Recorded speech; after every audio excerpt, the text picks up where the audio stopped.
Get out, you filthy shadow. This house is too clean for the likes of you. The words pierced her chest harder than the cold rain slamming down on her skin. One moment she was standing inside the warm kitchen, clearing dishes after dinner, and the next, she was shoved outside into the raging storm like trash tossed into the gutter. The maid stumbled, her bare feet splashing into muddy water, her thin uniform clinging to her skin as the heavens opened wide above her. She gasped at the shock of the icy downpour, clutching her arms around her trembling body. And through the glass window of the mansion she saw them, her fellow maids gathered around the fire, sipping hot tea, watching her with sneers twisting their pale faces. She was the only black maid in that house, and she was always their target. From her first day of work, they had made her feel like she didn't belong. They called her names behind her back: the stain, the dark shadow, the dirty one. They laughed when she entered a room, whispered when she walked past, and turned ordinary chores into humiliations. If she scrubbed the floor, one would hiss, "Careful, don't rub too hard, you might leave a darker mark." If she served the master's food, another would mutter, "Hopefully he doesn't lose his appetite looking at her hands." And when she made a mistake, even the smallest one, they pounced with venom. "You people can't do anything right, can you?" Every insult burned into her memory, but tonight was worse. Tonight they had decided to break her completely. The ringleader, a tall woman with sharp cheekbones and eyes as cold as ice, had slammed the kitchen door and laughed. "Look at her. The rain suits her. Let it wash off the filth she brought into this house." Another maid chimed in. "She looks like a wet dog already. Just imagine her shaking." The rest giggled, their laughter loud and cruel as they watched her through the glass. The black maid tried to shield herself from the downpour pressing against the wrought iron gate, but the storm showed no mercy. Thunder cracked like the heavens were splitting apart, and each raindrop hit her skin like shards of glass. Her lips quivered as she whispered to herself, "Don't cry. Don't cry." But her tears mixed with the rain anyway, invisible to anyone but her own heart. Inside, their torment continued. One pretended to mimic her accent, twisting her words into a cruel caricature. Another grabbed a mug of leftover dishwater and flung it out the window, the dirty liquid splattering onto her already drenched skin. "There," she sneered. "That's all you're worth. Waste water." The others roared with laughter, pressing their palms to the glass as if watching an animal at a zoo. The maid stood frozen, her body trembling violently, her dignity stripped bare. She wanted to bang on the door, to scream for them to let her back in, but she knew it was pointless. If she begged, they would only laugh harder. If she fought back, they would accuse her of being aggressive. So she stayed quiet. But inside her chest, her heart was breaking. She thought of her family back home, the little siblings who looked up to her, the mother who had kissed her forehead and told her this job would bring respect and security. They imagined her serving in a grand house with honor. They didn't know that in this mansion she was treated worse than a stray animal. Her fingers shook as she gripped the gate tighter, her knuckles white from the cold. The storm howled louder, soaking her until her skin turned pale beneath her dark complexion. She whispered to herself again, "Endure. Just endure." And all the while, inside, the laughter never stopped. The humiliation was complete. They wanted her broken. They wanted her to remember this moment forever. What they didn't know was that the master of the house was on his way home. And when he saw what they had done, everything would change. Before we continue, let us know in the comments where you're watching from. We'd love to hear from you, and don't forget to hit that subscribe button so you never miss any of our upcoming stories. The storm raged harder, pounding against the roof of the mansion like a war drum. But inside, where the fire crackled and warm lamps glowed, the laughter of the maids grew louder than the thunder. From the window they watched her, the only black maid, shivering, soaked to the bone, her body trembling violently as if the cold rain were trying to break her apart. "Look at her," one sneered, pressing her pale hand against the glass. "She looks like some lost beggar. This house is far too fine for her kind." Another burst into laughter. No, she looks like a soaked stray dog. Look at the way she hugs herself. Someone throw her a bone. Their mocking voices stabbed at her ears. The maid tried to turn her face away, tried to pretend she didn't hear, but the storm couldn't drown out their cruelty. The ringleader leaned back in her chair, sipping tea slowly, deliberately. She smirked. Let her stay out there. Maybe she'll learn her place. She's always trying to act as though she's one of us, but she's not. She never will be. The others nodded eagerly. One whispered, "It's disgusting, really. Imagine her hands touching the master's silverware. Dark fingers on polished silver, it just feels wrong." They all laughed. The black maid shut her eyes, biting her lip until it bled. Her hands gripped the iron bars of the gate until her knuckles throbbed.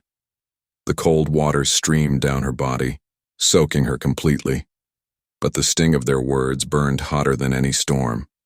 She thought of the countless times she had endured this, the missing meals, when they forgot to save her food, the dirty laundry dumped secretly in her room for her to wash alone, the jokes at her expense whenever she walked into a room.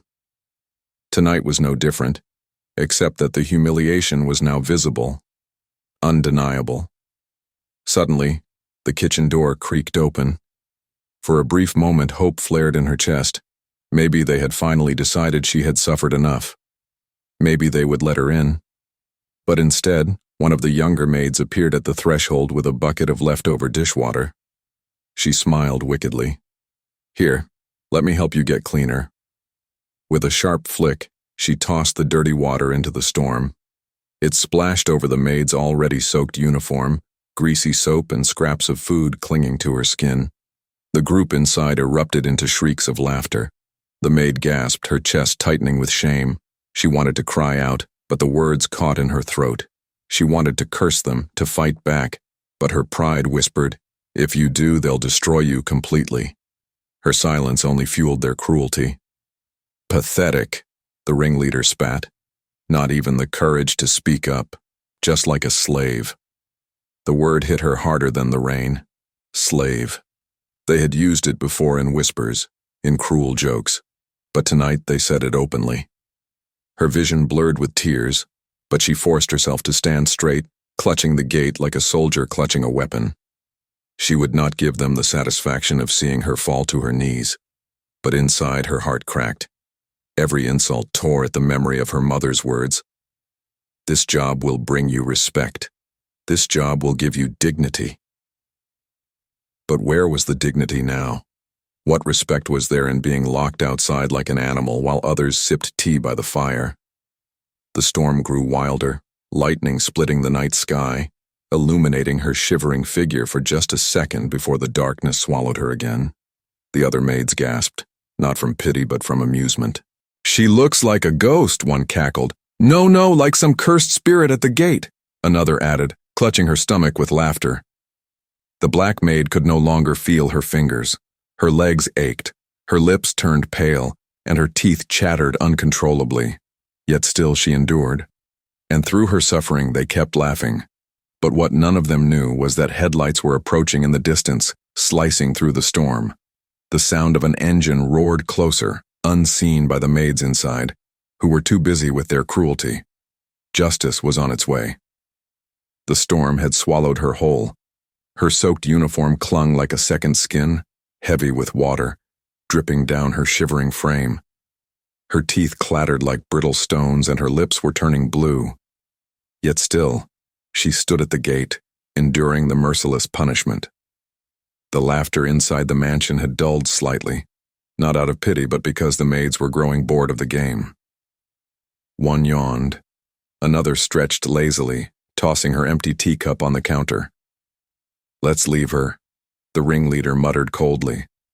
"By morning, she'll either learn her place, or she won't be here at all." They chuckled and dispersed, some heading to their warm quarters, others lingering in the living room where the fire burned brightly. Not one of them cared that outside, in the freezing storm, a fellow maid was suffering as though her very life depended on it. The black maid's knees buckled. She pressed her forehead against the cold iron gate, whispering, Endure. Endure. But her body was weak. Her arms trembled violently, her breath shallow. The storm wasn't just humiliating anymore, it was dangerous. Her vision blurred. She could barely distinguish between the raindrops and her tears. Her mind wandered, drifting to thoughts of home. Her siblings waiting for the money she promised to send. Her mother's smile as she waved goodbye, telling her, "Be strong, my daughter. This job will lift you higher." If only her mother knew the truth, that instead of dignity, she was drowning in humiliation. And then, light. At first it was faint, a distant glow that flickered against the wet road. Then, it grew brighter, twin beams cutting through the storm like swords. The rumble of an engine grew louder, closer until it was undeniable. Headlights. Her weak eyes blinked rapidly, trying to focus. The gates of the mansion illuminated in blinding white light, and she instinctively stepped back, shielding her face. The car rolled to a stop. The engine purred low. And then the door opened. Out stepped the master of the house. Tall, broad-shouldered, his expensive coat shielding him from the rain as he rushed forward. At first his steps were brisk, annoyed by the weather, but then he saw her. His entire body froze. There, at his gate, stood his maid, the only black one among them, shivering violently, soaked to the bone, lips trembling, eyes wide with shock and pain. His jaw tightened, his eyes narrowed. He yanked his coat from his shoulders in one swift motion and wrapped it around her without hesitation. The warmth of the thick fabric nearly made her collapse with relief. "What happened here?" His voice thundered louder than the storm. She opened her mouth, but no words came. Her throat was raw, her lips numb. Only a weak sob escaped, her shoulders shaking under the weight of his jacket. His eyes blazed with fury as he glanced toward the mansion. Through the glowing windows, he saw the pale faces of his other maids pressed against the glass, wide-eyed with shock. They hadn't realized he would come home so soon. Rage filled him instantly. He pulled the shivering maid closer, shielding her with his body as he stormed toward the door. Each step he took echoed with the promise of judgment. The door flew open. The warm glow of the mansion hit his soaked form as he carried her inside. The other maids scrambled, pretending to tidy dishes, to sweep floors, to look busy. But their pale faces betrayed them. They knew. He knew. The master's voice was sharp as lightning. "Who locked her outside?" The silence that followed was deafening. No one dared to speak. Their eyes darted from one another, fear beginning to replace arrogance. But the truth was already written on their faces, and he was not a man who tolerated lies. The storm outside continued to roar, but now a storm had entered the mansion, and for the first time that night, the black maid felt something stronger than humiliation rising in her chest. It was hope. The storm outside still raged, but inside the mansion the atmosphere had shifted. The master stood tall in the center of the room, his expensive coat draped over the trembling black maid. His jaw was clenched, his fists curled, his eyes burning with fury. The other maids froze like statues, their earlier arrogance dissolving into fear. They knew they were caught. They knew there was no excuse strong enough to explain why one of their own was drenched, shaking, and barely able to stand. The master's voice sliced through the silence like a blade. "Who locked her outside?" No answer, only nervous glances exchanged between pale faces.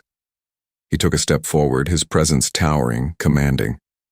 "I said, who did this?" The ringleader, the tall woman with sharp cheekbones, finally spoke. She tried to plaster on a look of innocence, her voice trembling. "Master, she wanted to go outside. She said the air was too stuffy. We begged her not to, but she insisted." A lie. A pathetic, obvious lie. The master's eyes narrowed dangerously. "Do you take me for a fool?" Her voice cracked. No, sir, Another maid jumped in, desperate to shift the blame. "It was her fault. She's always causing trouble, always acting like she's better than us. We only wanted to teach her a lesson." The words slipped out before she realized how damning they sounded. The room went dead silent. The master's face hardened. His voice thundered, filled with righteous rage. A lesson? By humiliating her? By treating her worse than an animal in my house? They flinched under the weight of his fury. He turned, looking down at the shivering maid huddled beneath his coat. Her lips trembled, her body still shaking violently, her eyes wide with silent tears. His chest tightened with anger at the sight. "This woman," he said firmly, his voice echoing through the room, "is under my protection. She works here with dignity. And yet, you chose to mock her, to insult her, to strip her of her humanity because of the color of her skin."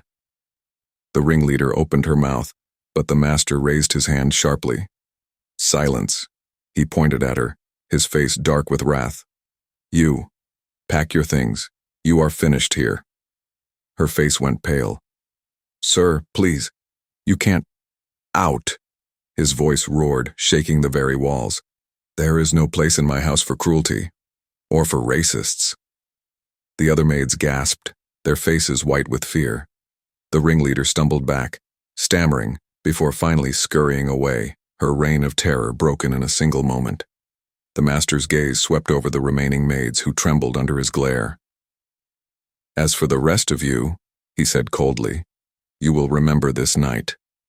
If I ever see anyone in this house treated unfairly again, you will be gone faster than lightning in the storm. Do you understand me?" They nodded frantically, whispering, "Yes, sir. Yes, sir." The master turned back to the black maid. Slowly he knelt down, draping the coat tighter around her shoulders. His voice softened, filled with warmth now instead of fury. "You are safe now. No one will ever treat you this way again. Not while I am here." For the first time that night, her tears fell freely, not from humiliation, but from relief. Her body sagged under the weight of exhaustion, yet her heart felt lighter. Someone had finally seen her suffering. Someone had finally stood up for her. The storm outside rumbled, but inside, justice had been served. As the master helped her to her feet, he cast one final look at the cowering maids. His voice was calm but sharp as a blade. "Remember this. Dignity is not a gift. It is a right. And in my house, no one will ever strip it away." With that, he led her upstairs, away from the storm, away from the cruelty, away from the pain. And for the first time in a long time, the black maid allowed herself to believe that maybe, just maybe, she was not alone anymore. The silence that followed the slam of the door was louder than thunder. The master's words still hung in the air, soft, dangerous, intimate. And the head maid had heard them all, her face twisted with fury. "So it's true," she hissed. "All this time, this little wretch has been crawling her way into your heart." The maid froze, tray trembling in her hands, plates clattering against each other. She wanted to speak, to deny, to beg, but her voice had abandoned her. The master, calm but firm, turned his gaze to the head maid. "Watch your tongue." But his defense, once again, was the spark that lit the wildfire. By morning, the entire mansion was ablaze with gossip. The maids didn't even bother to whisper anymore. They spat their insults loudly, openly like arrows aimed straight at her heart. "Look at her, acting so innocent. She thinks she can climb into the master's bed because of her skin. Disgusting. Doesn't even belong here, and now she wants to take what's ours." No wonder he defended her. She must have used herself to tempt him. The words cut deeper than knives. Every corner she turned, every hallway she crossed, was filled with mocking laughter and hateful stares. Her chores doubled, then tripled. Buckets of dirty water were accidentally spilled on freshly scrubbed floors. Clothes she had washed were tossed back into the mud. Food she had prepared was hurled against the walls only for her to clean again. And still she endured. But humiliation has a way of piling up until even the strongest spirit begins to crack. One evening, after scrubbing the kitchen floors until her fingers bled, she stumbled outside for a breath of air. The night was cold. Her body exhausted, she leaned against the wall, eyes to the sky, whispering a prayer for strength. That's when it happened. A bucket of cold, dirty water came crashing down over her head. The laughter that followed was merciless. The other maids stood above her on the balcony, clutching their sides, pointing, jeering. Look at her, a filthy rat in her true form. She thought she was special. Now she's just trash. Her body shook violently as the water dripped down her face, her dress clinging to her shivering frame. She wanted to scream, to run, to vanish into the night and never return. But her legs wouldn't move. Tears streamed down her cheeks, mixing with the filth. And for the first time, she thought, maybe they were right. Maybe she really didn't belong here. But as she crumpled to the ground, broken, humiliated beyond words, a shadow fell over her. The laughter stopped. The master stood in the courtyard, his eyes blazing with fury. His jaw clenched so tight the air itself seemed to tremble. What is the meaning of this? His voice was low, dangerous. The maids froze, panic flashing across their faces.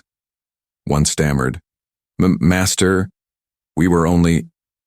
Enough! His roar shook the night. Do you think I don't see what you've been doing? Do you think your cruelty goes unnoticed? The courtyard fell silent. No one dared breathe. Then, to the shock of every single servant, the master stepped forward and knelt beside her. He reached out, gently lifting her chin so her tear-streaked eyes met his. You are not trash, he said firmly, and I will not allow this to continue. Gasps rippled through the maids like waves.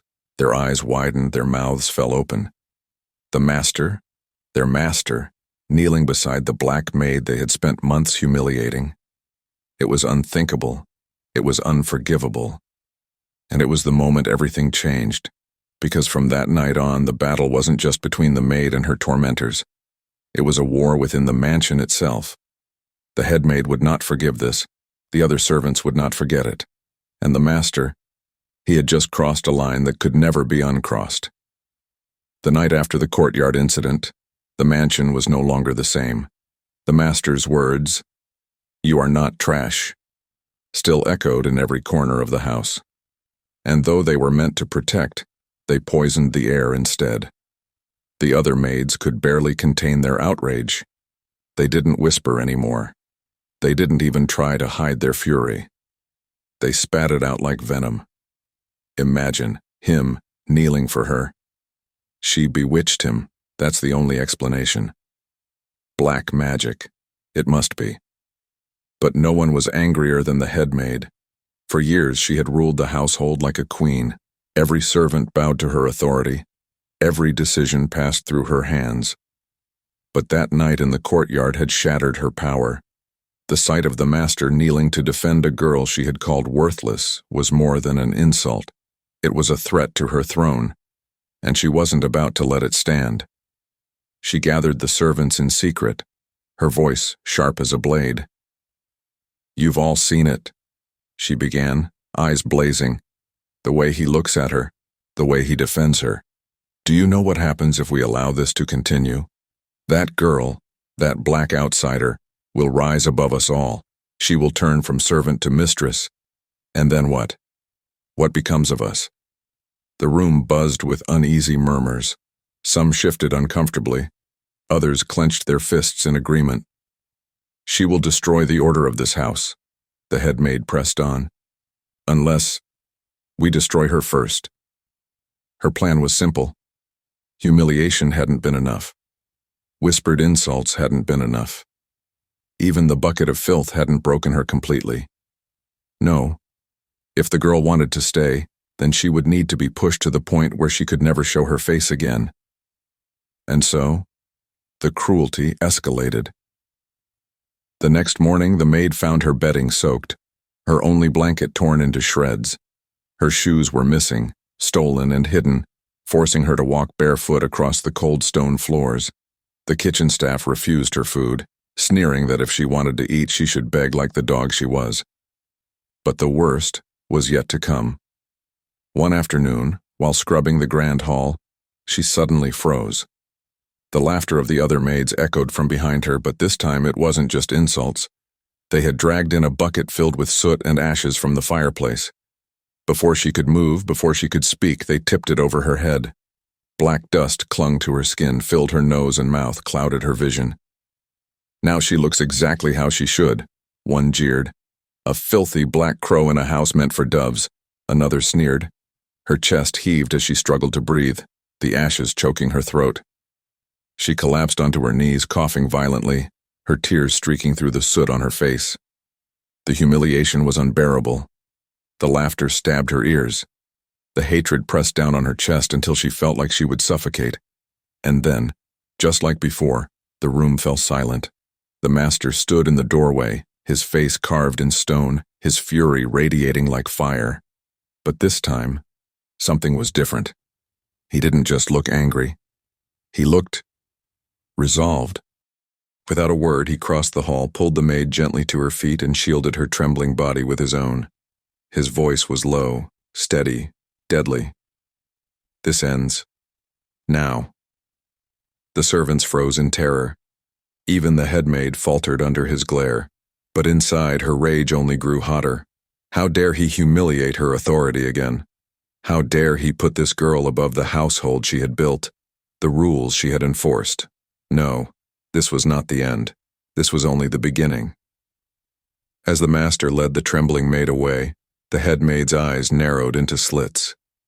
If humiliation could not destroy the girl, then perhaps something stronger would, something final. Because in her mind, there was only one solution left. The girl did not deserve protection. The girl did not deserve pity. The girl did not even deserve life in that house. And the head maid swore she would make sure of it. The mansion no longer felt like a home. It felt like a battlefield. Every step the maid took was heavy with fear. Every glance from the other servants burned like fire. The master's protection had saved her from the worst of their cruelty, but it had also painted a target on her back, and the head maid was sharpening her arrows. She moved quietly, plotting, her fury hidden beneath a mask of composure. To the master, she played the loyal servant. To the rest of the staff, she played the righteous leader. But inside, her heart pulsed with venom. "This girl must go," she whispered to herself late one night, pacing her quarters. "One way or another, she will leave this house in shame, or in ruin." Her plan began with whispers. Rumors spread like wildfire, that the maid had bewitched the master with charms, that she was practicing forbidden rituals at night, that her skin was a curse upon the mansion itself. The more the stories grew, the more the staff believed them. Some even claimed to have seen her shadows moving in the halls at midnight. By the end of the week, the mansion wasn't just hostile, it was haunted. Haunted by the fear of what the maid might be. And then came the trap. The head maid announced a special inspection. Every servant was ordered to line up in the great hall. Their rooms, their trunks, their belongings, everything would be searched for stolen goods. The maid's heart sank. She had nothing. She owned nothing. Not even a comb to call her own. But the tremor in the head maid's eyes told her this was no ordinary inspection. As the search began, the servants whispered among themselves, eyes darting to her with expectation. They weren't just looking for stolen goods. They were looking for her downfall. And when the head maid stepped into her small quarters, it happened. She pulled a small velvet pouch from beneath the girl's thin mattress. Gasps echoed through the hall as she opened it. Inside were golden rings, delicate pearls, and a jeweled brooch that clearly belonged to the master's family. The maid's blood ran cold. Her knees buckled. Her voice cracked as she cried out, "That's not mine, I swear I've never..." But the hall erupted in chaos. "Thief! Liar! I knew it! I knew she was filth!" Tears poured down her face, her chest heaving with panic. She turned desperately to the master, her voice trembling. "Please, you have to believe me, I would never..." But for the first time, the master's face was unreadable. He stared at the pouch, his jaw clenched, his silence heavier than any accusation. The head maid's lips curved into a triumphant smile. She raised her voice, sharp and commanding. "Master, This girl has betrayed us all. She does not belong here. She belongs in chains." The words cut through the room like a sword. The servants nodded, jeered, chanted for punishment. The maid collapsed onto the floor, sobbing, choking on her own despair. It was over. Her months of silent endurance, her tears, her humiliation, it had all led to this. Branded a thief, disgraced before the household, abandoned even by the one man she thought might save her. But as the cries for her punishment grew louder, something strange flickered in the master's eyes. Not anger, not disgust. Something else. Something hidden. He finally spoke, his voice calm but chilling. "Leave us, all of you." The room went still. The servants hesitated. "I said leave." One by one they obeyed, filing out until only the master, the head maid, and the accused girl remained. The maid trembled, broken and lost. The head maid's smile widened in triumph. But as the door shut behind the last servant, the master turned, his eyes locking on the head maid with a fury so deep it made even her flinch. "Enough games," he said darkly. "I know what you've done." The head maid's breath caught, and the maid, still on her knees, looked up in shock, because for the first time, she wasn't sure if she was about to be saved or destroyed. The great hall was empty, but the air was thick with tension. The maid knelt on the cold floor, her body trembling, tears streaking her soot-stained face. The velvet pouch of stolen jewelry still lay open beside her, a noose of lies waiting to tighten around her neck. The head maid stood tall, smug and unyielding, her arms folded across her chest. She thought she had won. She thought the master's silence meant defeat. But then, the master's voice cut through the silence like steel. "Enough games. I know what you've done." The head maid flinched, her composure cracking for the briefest moment before she sneered. "Master, I don't know what you mean. The evidence is right there. She is a thief. She must be punished before the household falls into ruin." But the master's eyes did not move to the maid. They stayed locked on the head maid, piercing, unblinking. "You think I don't know the treasures of this house? That pouch you so dramatically discovered. It was missing for months, and I know exactly whose hands it passed through." The head maid's throat tightened. Her fingers twitched. The color drained from her face. The maid's wide, tearful eyes darted between them, confusion mixing with hope and fear. The master stepped closer, his voice steady, controlled, but laced with fire. "Do you think I've been blind? Do you think I haven't seen the cruelty, the torment, the way you've turned this house into a pit of venom? You planted it, didn't you? You set this girl up." Gasps echoed faintly from behind the door. The servants were still listening, pressed against the walls outside. The head maid's mask shattered. "She doesn't belong here," she screamed, her voice cracking. "She's an outsider, she's filth, and you—" Her words faltered, trembling with rage. "You've lost your senses because of her." The master's jaw tightened. He leaned forward, his voice now a whisper of thunder. "No, I found them." The head maid's chest heaved, fury blazing in her eyes. "You would throw away my years of loyalty? For her? For this black girl you dragged in from the gutter?" The master's silence was louder than any answer, and in that silence the truth rang clear. He had chosen her. The maid's heart pounded so loudly she thought it would burst from her chest. She wanted to speak, to beg, to deny, but her voice failed her. She could only stare in disbelief as the master turned fully toward her. "You don't need to defend yourself," he said firmly. "I know you're innocent." Her breath hitched. Tears welled in her eyes. For the first time in her life, someone believed her, openly, loudly, without doubt. But the head maid was not finished. Her face twisted into something monstrous. "You fool," she spat. "If you keep her here, if you dare to protect her, you'll lose the house. The servants will revolt. This girl will be your ruin." The master straightened, towering above her, his voice like a hammer striking stone. "Then let them revolt.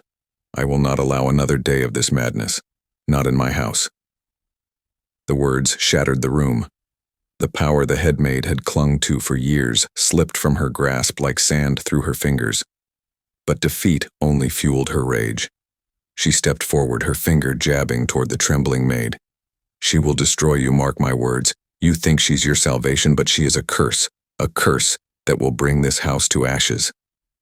Her words echoed as she stormed from the hall, her footsteps heavy, her fury boiling. And just like that, the trap she had so carefully laid crumbled. The maid collapsed onto the floor, her sobs shaking her entire body. Relief, fear, and shock tangled in her chest. She should have felt safe, but instead she felt something else. Because in the master's eyes, in the way he looked at her, not just with compassion, but with something deeper, something forbidden, she realized the danger was far from over. The head maid's revenge was not finished. And now, another storm was coming. The storm outside had died down, but inside the mansion, a new kind of storm was brewing, one made of truth, justice, and raw emotion. The master stood in the grand hall, his voice still echoing from moments before, when he had stripped the head maid of her authority and placed her under investigation. The other maids, who had once mocked and humiliated Amara, stood frozen like statues. No more laughter, no more whispers, just fear.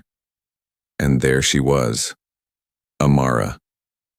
The girl who had once been shoved into the cold rain like she was less than human. The girl who was mocked for her skin, her difference, her very existence.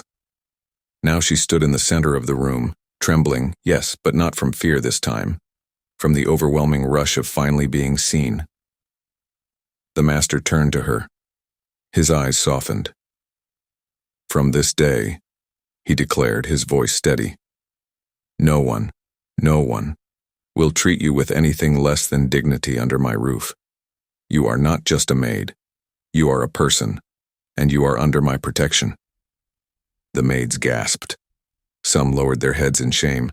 Others clenched their fists, realizing the games were over. And Amara? For the first time in years, her lips quivered, not from pain, but from a smile struggling to break through. It was poetic justice. The same storm they had thrown her into became the storm that exposed their cruelty. The same rain that had soaked her clothes became the rain that washed her pain into the open. And the same master they thought would never notice became the man who saw everything. From that night forward, nothing in the mansion was ever the same.